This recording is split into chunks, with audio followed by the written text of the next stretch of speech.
We have to remember to do that between each talk. So Do what? Okay. I didn't see what you just did. Do the stop and then the start again. That way we'll have separate files. You can introduce the next. Okay, actually, let me, let me get my book so I can read the title.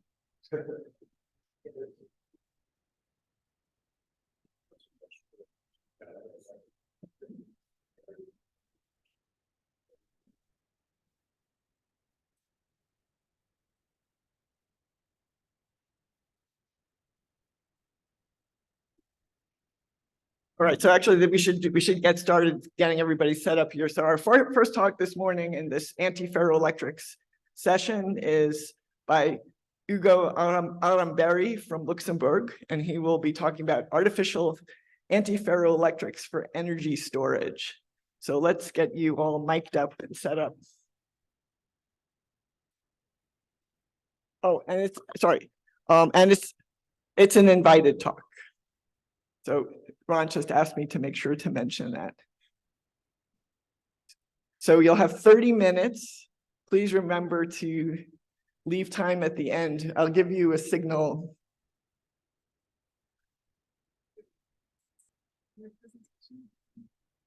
So Hugo, I'll give you a signal at like 22 minutes in. So try to finish in 3 minutes to have at least 5 minutes for discussion. But just so you know, it'll be 22 minutes after you start. Great. I'll try to be on time.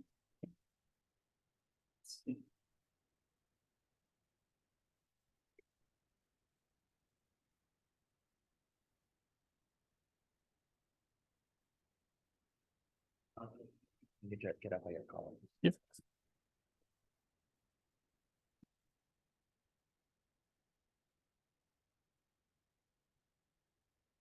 Can you hear me? Those two. Oh, okay.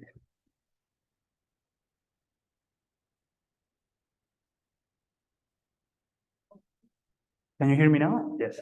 Okay. Okay. Well, good morning. Thanks for the kind introduction, and a big thanks also for inviting me here to the organizing community. It's really a pleasure and an honor to open this first session. And well, yes, I will be talking about artificial antiferroelectrics for energy storage. And let me start by saying that this work has been carried out at the Luxembourg Inst Science and Technology.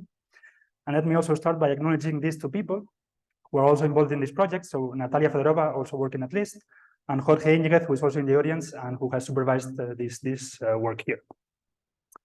Okay, so let's get started. We were interested in looking into antiferroelectrics for energy storage, because when you look at the stored energy density of a system when it's charged using an electric field as a capacitor, you see that the stored energy density is proportional to the area shown here in red in the slide, which is nothing but the integral over the vertical axis of the discharge branch of the PE loop. So you can quickly see why antiferroelectrics are interesting for these kind of purposes, because if you compare an antiferroelectric with a similar ferroelectric, you see that the energy that can be stored in a ferroelectric is much smaller. All right, the main challenge in the field is that we know relatively few antiferroelectric materials, and for that reason, in our group, we decided to look for new possible antiferroelectric candidates. All right, I will give you a brief introduction. So antiferroelectricity was first introduced in the 1950s by Charles Kittel, and although the definition has slightly evolved over the years, the main idea is that for a system to be considered an antiferroelectric, it has to fulfill two conditions. One is that the system shows two symmetry-related sublattices with opposite polarization, so that overall the system has no net polarization. But the second condition is also that the system has to be able to reach a polar state when you apply an electric field, like is shown here on the figure. So typically, this, for instance, in the language of phonons, can be thought of as having a parent structure, high symmetry structure, from which you have a leading antipolar instability and a symmetry-related polar instability, so that both condensing both modes leads to an antipolar ground state that is close in energy to the polar state. Now, the main problem with this definition is that it's quite clear, but unfortunately, we essentially know no Kittel or ideal antiferroelectrics. So first, we try to look for possible antiferroelectric materials in the perovskite family of compounds. And for this, our first attempt was to carry out a semi-high throughput study of different materials in the cubic perovskite structure. We played with different elements in the A and B sites, and we computed the phonons for many of these materials. And okay, so just to give you an idea of the kind of things we were looking into. So, well, this is barium titanate, a well-known ferroelectric. If you look at the instabilities of barium titanate in its cubic phase, we see that the leading instability is one here at the gamma point, which corresponds to a ferroelectric distortion. But you can also see that there are instabilities at the zone boundary points, X and M, and these are apparently very close in energy. So this means that barium titanate is very close to being an antiferroelectric, but not quite. So here we also have lead zirconate. So the phonon instabilities of lead zirconate are rather complicated. This is a system that is known to be antiferroelectric, but if you look at it from this perspective, the phonon structure tells you that the leading instability corresponds to oxygen octahedrotilting, and antiferroelectricity comes as a more complex behavior, so we cannot really describe lead zirconate as a Kittel-like antiferroelectric. But within this study, we did find a small family of compounds. I'm not going to go into details here, that when subject to a small epitaxial strain, we were able to make the antipolar instabilities stronger than the polar ones. And well, by condensing these instabilities and relaxing the structure, trying to see if this structure was stable, we found out that this was not stable, so we had to condense further instabilities. We ended up having a ground state for these systems that is antipolar, but really very far from the cubic perovskite partner structure. So yes, okay, we could identify also a ferroelectric phase that is related to it, and we could predict that these systems would be antiferroelectrics, but unfortunately, the predicted switching field was extremely large. Okay, that was that. Then now let me quickly advertise a very recent work. This was just posted on the archive a few days ago. We started looking also into hafnia, so hafnium oxide. This is a different family of compounds. And what we found out is that if we use this orthorhombic phase that is shown here in the top right of the slide as a partner structure, which is not the one that is usually taken as a partner structure in the literature, when you compute the phonons in that structure, you get leading instability that is precisely at the zone boundary, at the X point. When you condense it, you arrive at this antipolar structure with two symmetry-related blocks with opposite polarization. And you can also follow this unstable branch towards the gamma point. And if you condense the gamma point instability of that branch, you arrive at the usual ferroelectric phase of hafnia. So that means, which is slightly above in energy when compared to the antipolar one. So that means that from this perspective, using this alternative partner structure, hafnia could be in principle an ideal antiferroelectric. All right, but now let's move on to a different system, which is the one that I will talk more about in this talk. We're looking into how to engineer antiferroelectricity in systems that are not per se antiferroelectric. And we were following ideas that were already in the literature, like in these articles that are shown here in this slide. But the main idea is that when you have a ferroelectric film, like for instance, lead titanate, surrounded by a dielectric film like strontium titanate, there is a competition that arises between the polar distortion in the ferroelectric layer and the electrostatic energy penalty imposed by the dielectric. So very often this competition results in the ferroelectric layer breaking into domains with opposite polarization, so as to be able to develop this polar distortion, but at the same time have a relatively small electrostatic energy penalty.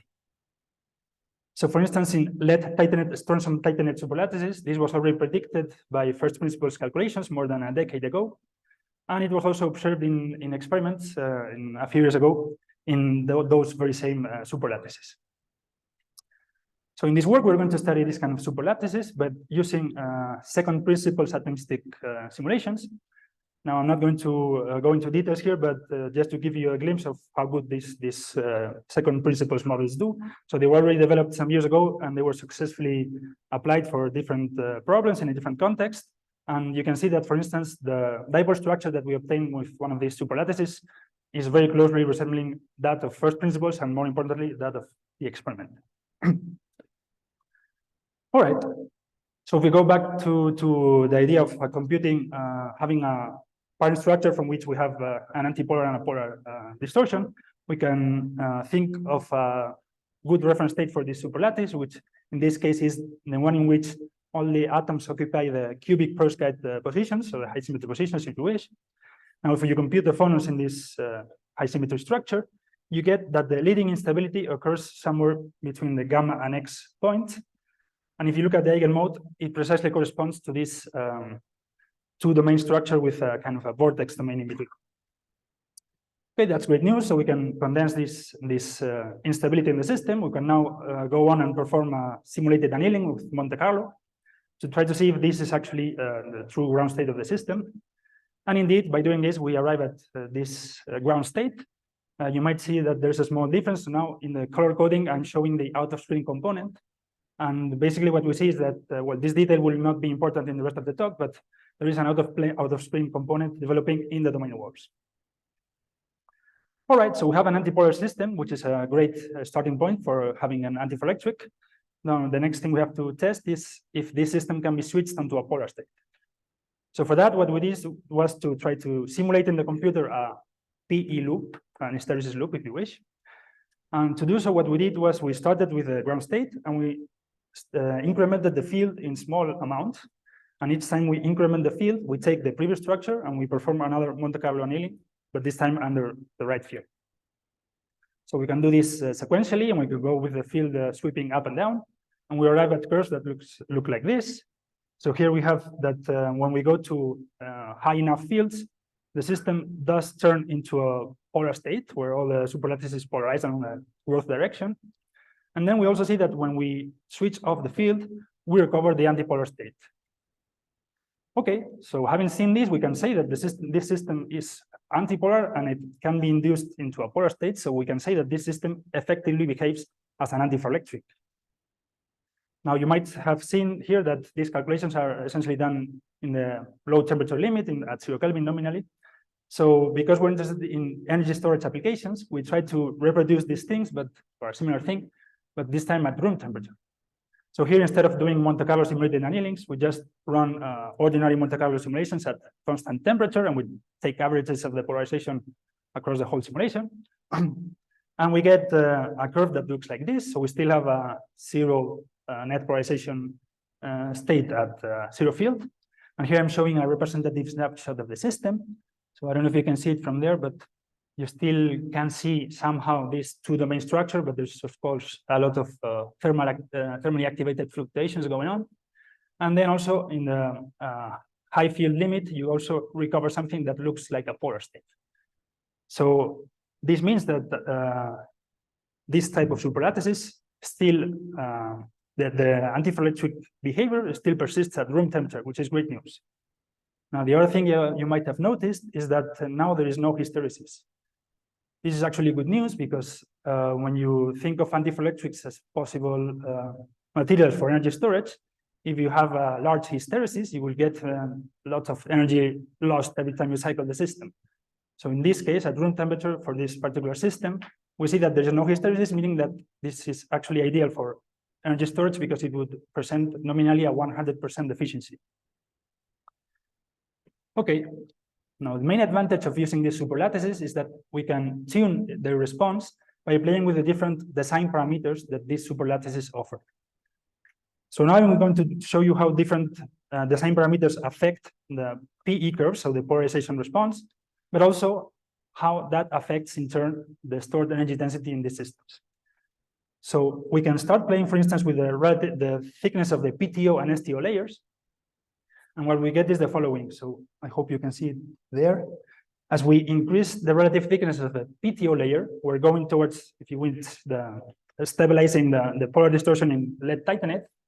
And therefore, what we get is that we have a larger high field polarization for the red curve.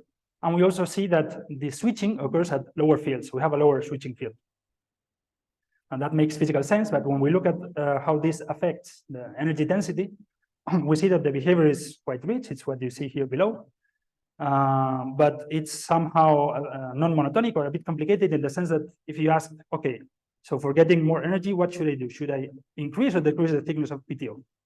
Well, the answer depends on the field. So at high fields, we get that it's better to have thinner PTO layers, whereas at low fields, we get that it's the opposite holds true, right? Okay, well, that's one of the design parameters. Another design parameter we can play with is the epitaxial strain imposed in the system by the substrate. In this case, when we're going towards the blue curve, we're applying more in-plane compressive strain. So what we're seeing is that by applying this strain, we favor the out-of-plane distortion of lead titanate and therefore its polarization. And we also end up with responses that have larger saturation or high fields polarization. And in this case, with regards to the energy density, it seems like the behavior is somehow simpler because in the relevant electric field range, we basically see that it's more or less always advantageous to have a bit of in-plane compressive strain. All right, the next parameter we played with was the STO stiffness, so how polarizable your STO layer is. Now this experimentally can be thought of as, you can play with it by doping STO with lead or calcium to make it dielectrically softer or stiffer. And in the computer, it's easy for us to change because we can simply play with the strength of the titanium oxygen bond in the STO layer. So this is the effect of changing the stiffness of STO. It is somehow qualitatively similar to changing the PTO to STO ratio in the sense that we see that making STO stiffer is somehow similar to making STO thicker. That makes sense. And then if we look at the effect that changing this STO stiffness has on the stored energy density, it's also somehow similar to what we saw for the PTO to STO ratio. Okay, so this is very interesting, but in order to be able to optimize the response of these superlattices for energy storage, we feel like, well, it's quite easy, it's quite complicated to see from this picture which will be the optimal superlattice for a given field. We also don't know what's the interplay between changing one parameter and the other. And for that reason, what we decided to do is to go high throughput. And by this, I mean that we computed many of these PE diagrams for many different parameters in parameter space. And by this, I mean that we changed, for instance, the PTO thickness between 2 and 20 layers. We also varied the STO thickness between 2 and 14. We played with these 5 different values of in-plane strain, going from compressive to tensile. And we also played with the different values of the STO stiffness. Now, by exploring in this way the parameter space, we ended up with more than 1,000 PE loops and their corresponding energy densities. And okay, we arrived at a relatively large data set, which was nice, but we wanted to find a way to easily visualize the correlations in this data set to try to understand the system a bit better. And we came across this type of representation, which was very useful to us. It's called a parallel coordinates plot. And let me try to walk you through it. So it's called parallel coordinates because you have different vertical axes. And each one of these axes corresponds to either an input or an output variable of the superlattice. So for instance, we have here from left to right, we have the epitaxial strain, we have the STO stiffness, we have the PTO to STO ratio. Those are the input parameters. And then the output parameters, which we show here, are the zero field and dielectric susceptibility, the switching field. And then these W's are the energy densities at different values of the applied field, for going from 0.5 to 3.5 megavolts per centimeter. Okay, so then in this figure, each line corresponds to one calculation, so one superlattice with a given set of parameters and its corresponding output parameters. And it intersects all these axes. And on top of that, what we do, well, it's usually done, is to color code all the data according to the value they take in one of the columns. So in this case, we're color coding everything according to the low field stored energy density at 0.5 megavolts per centimeter, meaning that all the red lines are the best performing superlattices at this small field. So now I guess you can see that this type of representation is very useful to visualize correlations and anti-correlations very quickly, because we can already see just by visual inspection that the best performing superlattices at this field are those that present smallest switching fields, the largest zero field susceptibility, and the thickest PTO layers. Okay, we can repeat this representation by color coding everything according to a different column. In this case, I'm showing you the results for the high field stored energy density. And we get a different picture. We see that now the best performing superlattices are those with relatively high switching fields, relatively moderate or low susceptibilities, and with PTO to STO ratios, which are close to 1, meaning that PTO should be essentially a bit thicker than STO, but not much. Okay, we can analyze these figures in more detail and we can find more correlations. I'm not going to pay attention to all of them in this talk, but I will just want to bring your attention to the first one, which we believe is the most general and the most important one. We found, and this is consistent all over the data set, that the best performance is always obtained for applied electric fields which are just above the switching field. Now, this makes also sense if you look at different scenarios. So if you have a fixed maximum applied field, and you see how varying the switching field will affect your stored energy density, which is, I repeat, this area shown in red here in these curves, you can quickly see just from this visual inspection that having the switching just before your applied field is beneficial from two points of view, if you wish. So you benefit from the low polarization region until the very end. So you cover all this lower polarization part. And then you need to switch before you apply field, because otherwise you would not benefit from the abrupt increase of the polarization in the polar phase. All right, just to mention it here. So this conclusion is not something that we came up with, but we also found it in the literature going back when writing the article. That's nice. And just to put our results a bit into context, here I'm showing our best performing superlattices. These are theoretical predictions, of course, which I show here as thick lines going from green to red. And they are compared against experimental data points, which are all these data points all over the place. And well, these 2 points for the aluminum nitride, scandium nitride superlattice are theoretical predictions also. So what we see is that at high fields, at 3.5 megavolts per centimeter, our best performing superlattice does not outperform the current record holder, which is this complex perovskite solid solution. Oops. But it does outperform most of the known antiferroelectrics for energy storage. So it's quite competitive. And if we go, for instance, to the lower fields, we see that, I repeat, these are theoretical predictions. They should still have to be confirmed experimentally.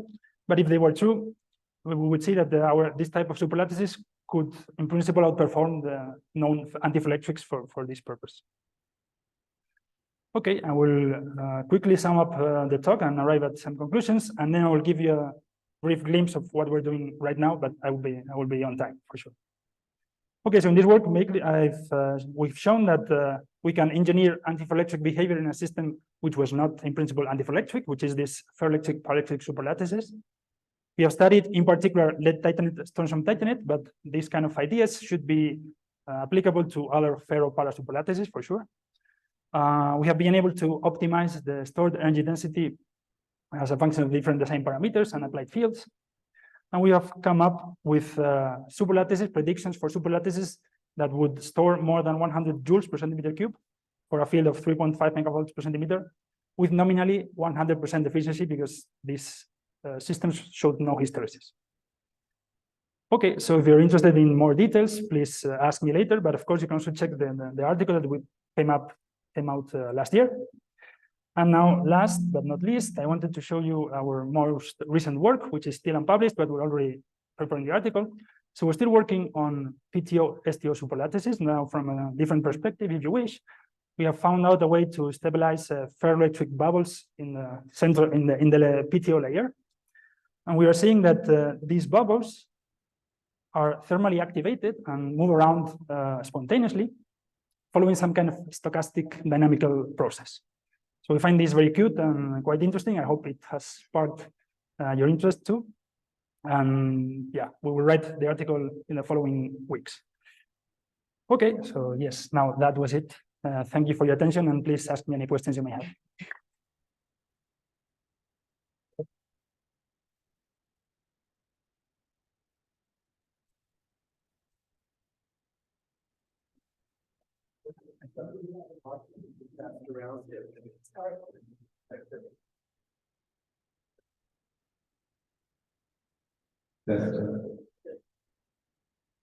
You have a question, Ron. Thank you for the presentation. Identify yourself before the recording. So can you comment on the electric fields that you apply? Because this is very hard. Do you have to scale and balance to be important for the energy storage density that you're using? Yes, so we have not rescaled the fields at all. We are using those fields as they come in our simulations. And yes, well, they are relatively large, but for instance, in this slide, I'm showing experimental results, and well, they can go up to sometimes 5 or 6 megavolts per centimeter. So yes, I mean, I understand that in some cases it will be more interesting to look at smaller fields, but I'm sorry. But this type of fields are applied in experimental systems and even further. So we believe it can make sense, at least in a certain field range, to study this type of field range. Yeah.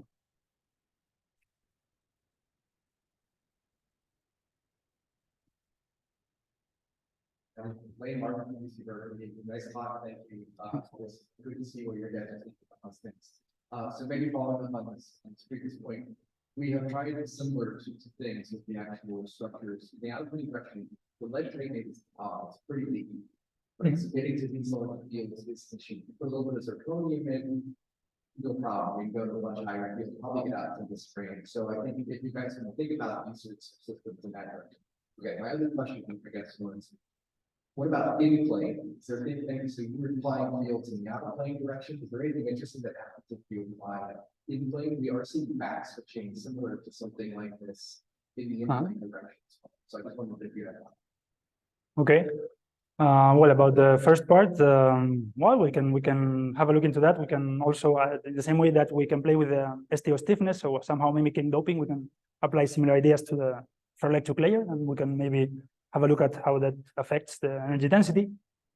And about the second part, about the in-plane activity, well, in this work, since we were interested in the response with perpendicular fields, to out-of-plane fields in that direction, we were always working in the compressive in-plane regime. So we didn't see strong in-plane activity, only at the domain walls, if you wish. There was a little bit, but mostly all the polarization was out of the plane. But yes, I guess you can play similar games with the in-plane components. Yes. Yeah, what we think happens is, they start with these kind of vortex that goes into the wave state, and it ends up like a polar state in plane. But then when you turn on the field, it just kind of goes back through. So it should give you the same kind of functionality. And what we see is the breakdown fields are much higher. Okay. In that direction. So it's just something to mull over. Okay, thank you. Yeah. Actually, a follow-up question. So, do you think that how do you feel like this kind of superlative approach is promising for energy storage or storing energy in these structure? Now, so we're looking at it. I think the antiferroelectric concept is really a good one. We're thinking about some of those things. We're using more traditional antiferroelectrics to realize structures in the sense to do these sorts of things. So I think this concept is a good one. And what we're doing in terms of slimming up the pieces is exactly the problem. So I do think it's some merit here. We're happy to try stuff. Okay. All right, thank you. Next question. Thank you. My name is Zeke Leo from Penn State University. Very nice talk. Very inspiring. Thank I have 2 questions. First is one, we showed this photo. For your structure, given the electric field, can you capture energy as function of given the field? Sorry, if I can calculate what as a function of Free energy. the free energy. Given the photo is stable, right? Mhm. Photo, they kind of energy and it's giving compression and different electric field. Can you do that? Yes, in principle, we can do that. Yes, for sure. With yeah. The second question is that is a 100% at the strength of Kelvin. Mhm. 0 Kelvin is not 100%. Mhm. So with a less than 100%, something that can be missing. What do you say? So how do you reduce the 99%? Or why is 100%? Sorry, why is it 100% at room temperature? Yeah. Well, okay, let me. Oh, you know you have 100%. Yeah. I what? Sorry, Yeah. In reality, it cannot be 100%. Yes, for sure. In reality, it will probably be smaller, but well, it depends on how leaky the system is, and if experimentally they do observe some hysteresis, then that would induce some losses. But well, maybe very quickly. I don't.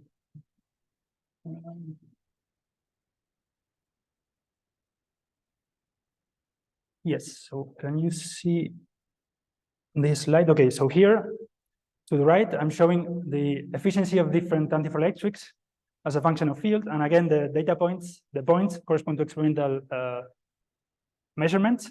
And some of them are way above 80% efficiency. I'm not saying that ours will be there exactly. It really depends on if in reality at room temperature we have hysteresis or not.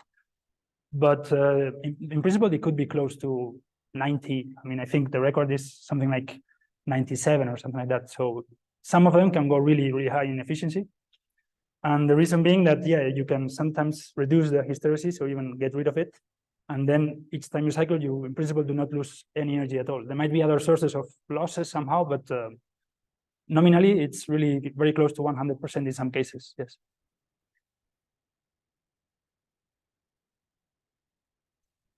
Hi, Marty Gregor from Queen's Palace.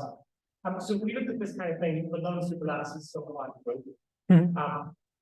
and the problem for us at that time was to maximize energy density, so reach just a period. And it struck me at that point that in your perfect antiferroelectric, the energy stored is pretty much energy, and that's the limiting factor. In terms of materials, we're pretty limited in terms of P. You're not going to get much above 100. So where we came to was, okay, what you actually have to do counterintuitively is push out an electric field. And for that, instead of using something like something tightening for your dielectric, which is reasonably high conductivity, we tried systems that are ridiculously good primitive, so that they act as kind of like that. And that actually was quite effective. So I don't know whether you can get the same behavior as piece out of STO with the dielectric layer that is particularly poorly polarized, but it might be worth it. Okay, thanks. In fact, I have not put much emphasis on this, but I think that most of our best performing superlattices correspond to softer STO. So meaning that we would be somehow in a similar regime. Yes. Yeah. Okay, that was a great discussion. Thank you everybody for the good questions and the great responses. Our next talk is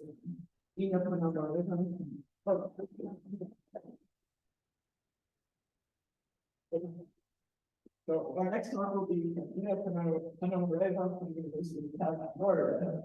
Negative responses to relics in computational insight. So if we're all interested in the negative responses.